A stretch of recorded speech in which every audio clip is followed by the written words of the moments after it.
Pembangunan rumah yang nyaman merupakan salah satu cita-cita Nia Kurniasari, gadis penjual gorengan yang kini telah tiada, dan akhirnya dapat tercapai.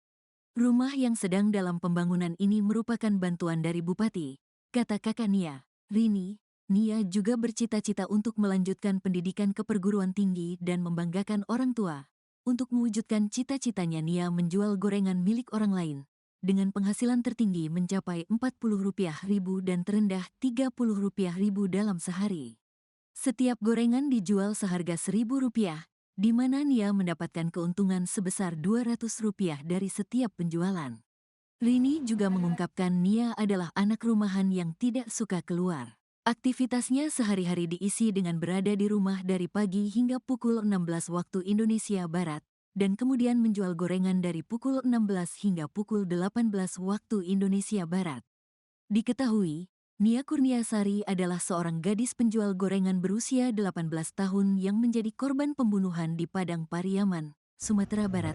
Nia Kurniasari menjadi korban pembunuhan oleh pelaku berinisial IS. Kejadian tragis ini menggemparkan masyarakat setempat. Kapolda Sumbar, Irjen Pol Suharyono mengatakan, tersangka berinisial IS sudah terkonfirmasi melakukan pemerkosaan dan pembunuhan pada gadis penjual gorengan bernama Nia Kurniasari alias NKS 18. Hal ini sudah ia pastikan melalui barang bukti, keterangan saksi, fakta lapangan, dan keterangan tersangka setelah berhasil diamankan, Kamis, tanggal 19 September tahun 2024, dalam proses penyidikan kita ada dua perkara pidana yang dilakukan, IS yaitu pemerkosaan dan pembunuhan, ujarnya. Atas tindakannya itu, IS telah melanggar pasal 338 KUHP tentang pembunuhan dan pasal 285 KUHP tentang pemerkosaan.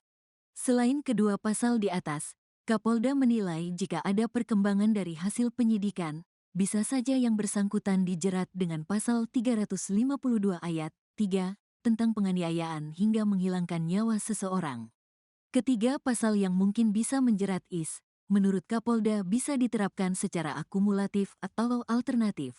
Kalau semua unsur bisa terpenuhi, IS bisa dihukum 15 tahun, 20 tahun bahkan hukuman mati.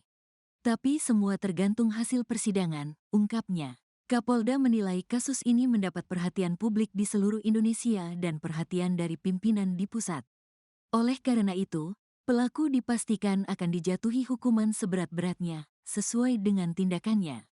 Atas tindakannya itu, IS telah melanggar pasal 338 KUHP tentang pembunuhan dan pasal 285 KUHP tentang pemerkosaan. Selain kedua pasal di atas, Kapolda menilai jika ada perkembangan dari hasil penyidikan, bisa saja yang bersangkutan dijerat dengan pasal 352 ayat 3 tentang penganiayaan hingga menghilangkan nyawa seseorang. Ketiga pasal yang mungkin bisa menjerat IS, menurut Kapolda bisa diterapkan secara akumulatif atau alternatif. Kalau semua unsur bisa terpenuhi, IS bisa dihukum 15 tahun, 20 tahun bahkan hukuman mati.